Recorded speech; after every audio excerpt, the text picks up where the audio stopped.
자, 오늘은 지난번에 제품 인증받는 방법에 대해서 설명은 드렸었고, 인증 외에 제가 이제 B2B 일반 판매를 하기 위해서는, 불특정 다수에게 판매하기 위해서는 인증받는 방법, 인증번호가, 인증이 이렇게 요 마크 있죠. 요 마크가 나오고, 안전 확인 대상 생활학 제품, 이제 이름이 이렇게 바뀌었는데, 자가안전 검사 번호 뭐 그게 있죠. 이제 신고 번호가 여기 이렇게 들어가야 되고. 자, 그래서 이번에는 시험 성적서 받는 방법을 좀 알려드리려고 해요. 뭐 이런 내용들은 조회수도 그렇게 안 나오고, 해당되시는 분들도 뭐 소수이기 때문에 뭐 크게 저한테 도움될 부분은 아니지만, 그래도 저희 제품들 이용해서 제품화하시는 분들이 있기 때문에 좀 설명을 드릴 건데, 제가 이번에 살균제를 인증받았거든요. 근데 탈취제로도 인증이 또 들어갔어요. 그래서 자가안전검사본은 얘는 두 개를 갖고 있는 거죠. 사실 하나만 표기했는데, 그래서 제가 이런 거를 탈취제라고 해도 사실 무방해요. 상관이 없어요. 법적인 문제는 없다는 거죠. 제가 요거 차에다가 요거 직접 테스트하려고, 대파 있죠. 대파를 잘라가지고, 대파를 자르면 냄새가 많이 나거든요. 그럼 차 안에다 두고서 냄새가 가득 차게 한 다음에, 그러면 냄새가 하루가 지나도 절대 안 빠지거든요. 대파 냄새 같은 경우.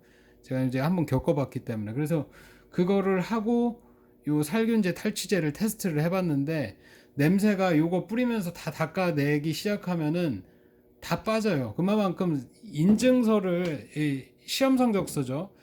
시험 성적서죠. 그러니까 시험 성적서를 받기 전에 저희가 장비 같은 거는 모든 장비를 다 갖추고 있는 게 아니기 때문에, 그리고 공인된 인증을 받아야 이제 마케팅에도 도움이 되기 때문에 그렇게 시험 성적서를 받는데, 요거는 제가 이제 시험 성적서를 받기 전에도 그렇게 하나하나 테스트를 해본 거죠. 요거 저희 쇼핑몰에 올리기도 할 거예요. 코이코트몰에 올리기 할 건데, 요 제품도 있고, 살균제 99% 이런 인증 받아야 되잖아요. 근데 이런 거는 자체 테스트도 상당히 어려워요. 그래서 이런 거 인증받는 방법 올릴 거고. 자, 그럼 제품들 뒤를 보면은, 이것도 이번에 올라갈 제품들인데, 이제 플라스틱까지 전부 되게 내구성 좋은 제품들. 요거 이번에 구성하면서 요 스티커가 이렇게 나왔는데, 얘도 그렇고, 스티커 뒷면 보시면 얘는 물음표 있죠. 이거는 제가, 이 일반적인 살균제가 염소 들어가고 하면 냄새 좀 고약하잖아요. 냄새도 그렇고, 알코올 들어간 것들이 그렇고, 이제 차염수산 계열 이런 것 좀 장기 독성 우려가 있다 보니까 그런 건 별로 안 좋은데, 그런 제품들은 이런 거 과감하게 못 넣을 거예요. 근데 얘만 들어간 게 아니라 얘도 들어가 있어요. 얘도 불표시, 얘는 투명 스티커로 잘 안 보이실 텐데, 불표시와 물음표 표시 이런 것들이 들어간단 말이죠. 솔벤트 계열들이 보통 들어가면, 솔벤트가 조금이라도 들어가면 대체적으로 불표시 뭐 이런 거, 인화성 버리지 말라 이런 것들이 많이 들어가는데, 이런 표기들을 어떻게 해야 되는지, 이런 표기가 근데 들어가게 되면 제품의 외관을 해친다 이렇게 말씀을 하시는 분들도 있는데, 그게 상당히 곤란한 문제 같아요. 이 부분을 의도적으로 너무 작게 표시 확인이 안 될 정도로, 병은 엄청 큰데 이만한데 여기에 이만하게 붙인다, 이거 위법사항이나 다름없잖아요.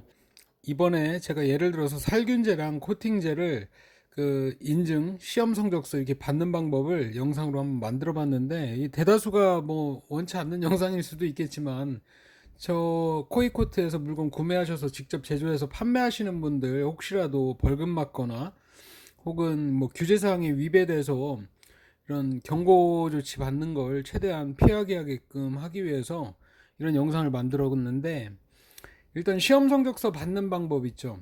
물건을 팔기 위해서는 뭐 직접 제조를 했는데, 이 마케팅을 위해서 뭐 상세 페이지 같은데 시험 성적서 올리는 경우도 있잖아요. 그래서 요거에 대해서 어떻게 진행하는지 한번 말씀을 드려볼게요.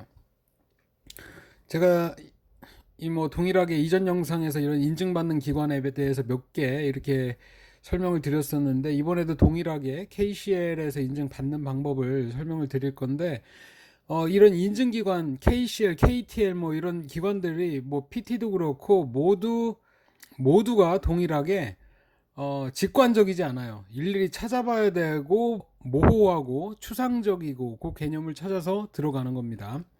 대다수가 저도 그렇고 되게 할 때마다 헷갈리고, 저는 저희 직원분이 이제 이런 걸 다 하다 보니까 매우 유능하게 잘해 주셔서 좀 편리함이 있는데, 일단 KCL 홈페이지로 들어가시죠. 이제 들어가셔서 네이버에 검색하면 나와요.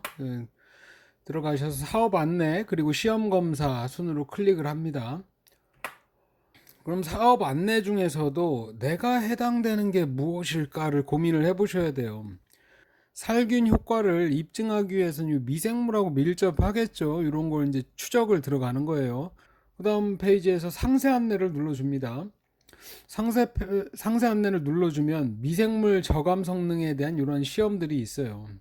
보고서 이걸 일일이 항목을 적어 놨다가 이제 담당자하고 유선상 연결을 해봐서 이상 유무에 대해서 체크하고 이상 없다고 해서 그냥 그렇게 보냈는데, 그냥 보내면 끝이 아니겠죠. 당연히 시험 분석 신청서를 써주는데 연구원 그쪽 담당자하고 상의한 내용 중에 특히 이 시험 항목, 시험 규격 요거에 대해서 여기다 잘 쓰셔야 돼요. 나머지 쓰는 건 그렇게 어렵지 않기 때문에 지난번에 자가안전인증검사 받는 것보다 훨씬 쉬워요. 요 한 장뿐이거든요. 그래서 시험 성적서가 나오면 이렇게 나와요. 지금 여기에는 장수 굳이 늘릴 필요도 없고 하다 보니까 한글 버전만 이렇게 올렸는데 이런 식으로 나와요.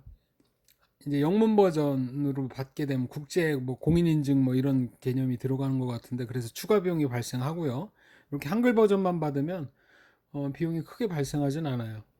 시험 성적서의 전체적인 개요 나오고, 시험 성적서 세 가지 받았네요. 대장균, 황색 포도상구균, 폐렴균.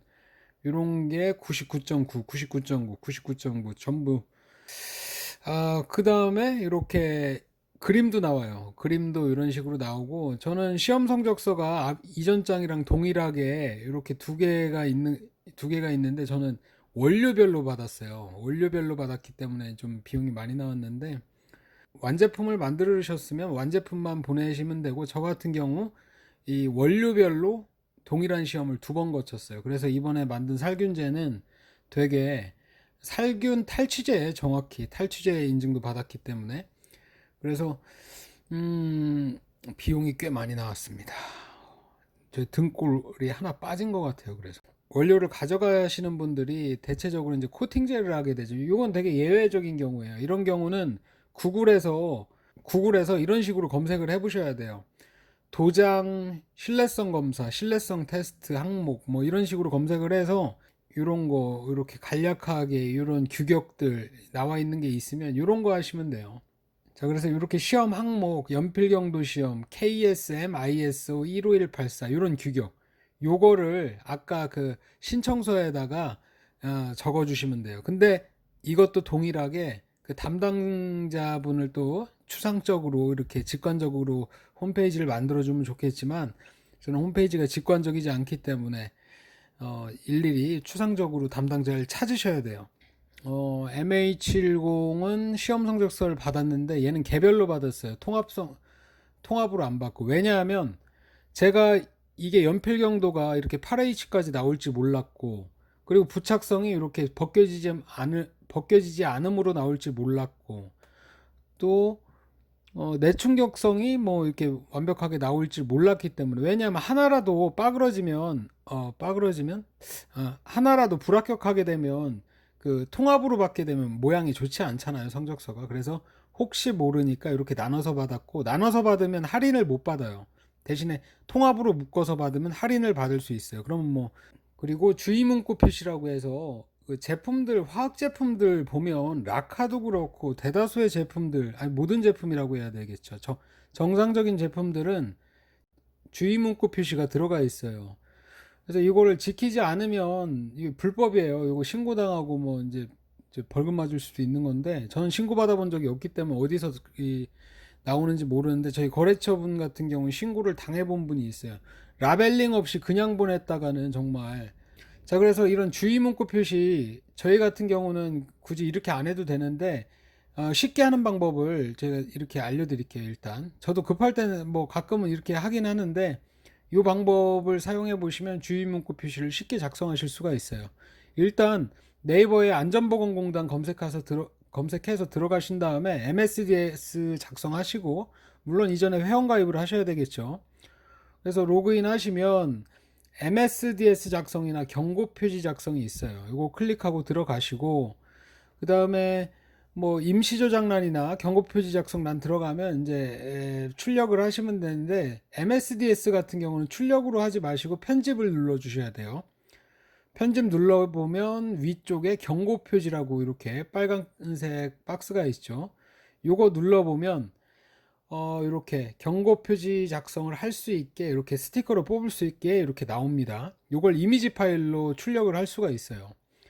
근데 여기에 전체적으로 들어가야 될 것과 선택적으로 들어가야 될 것, 최소 두 가지는 선택하라고 이렇게 뜨거든요. 이런 것들을 해주시면 법적으로 뭐 법인지 뭐 시행령인지 뭔지 모르겠지만 그런 거에서는 좀 안전한 부분이 있다. 그리고 이런 것들이 경쟁업체에게서 또 신고를 당할 수 있기 때문에 꼭 주의해서 하셔야 되는데, 빼먹은 부분이 있는데, 이제 주의 문구 표시 같은 경우는 일반 판매 대상과 사업자 판매 제품으로 나뉠 수가 있겠죠. 일반 판매 제품은 이전 영상 그 제품 자가 안전 인증 검사, 그래서 검사 번호 나오는 거 그거 꼭 참고하셔야 되고, 그걸로 들어가셔야 되고, 제품을 일반인뿐만 아니라 일반인을 제외하고 이제 사업자에게만 판매하시는 분들, 이런 경우는 어, 표기가 자가운전 검사 번호가 굳이 없어도 사업자를 가지신 분에게만 파는 거니까요. 제가 항상 영상 좀 성의 있게 만들어 보려고 하는데, 항상 이런 것 같아요. 막 시간이 너무 없어가지고 지금 밥도 못 먹고 집에 가면 맨날 10시에 밥 먹고 하는데, 그래서 다름이 아니라 도움 되신 분이 있다고 하면 좋아요 정도 눌러주시고, 두 번 누르면 이거 없어져요. 그러니까 한 번만 눌러주세요. 자, 그럼 영상은 여기까지 하고, 다음에도 진짜 성의 있게 해보겠지만 성의 없게 비춰질 수는 있을 것 같아요. 근데 좀 이해해 주셨으면 좋겠고, 다음번에는 코팅제 쪽 사용하시는 분들 좀 도움되는 영상 제품들 한번 좀 올려볼 거예요. 예, 이상입니다. 감사합니다.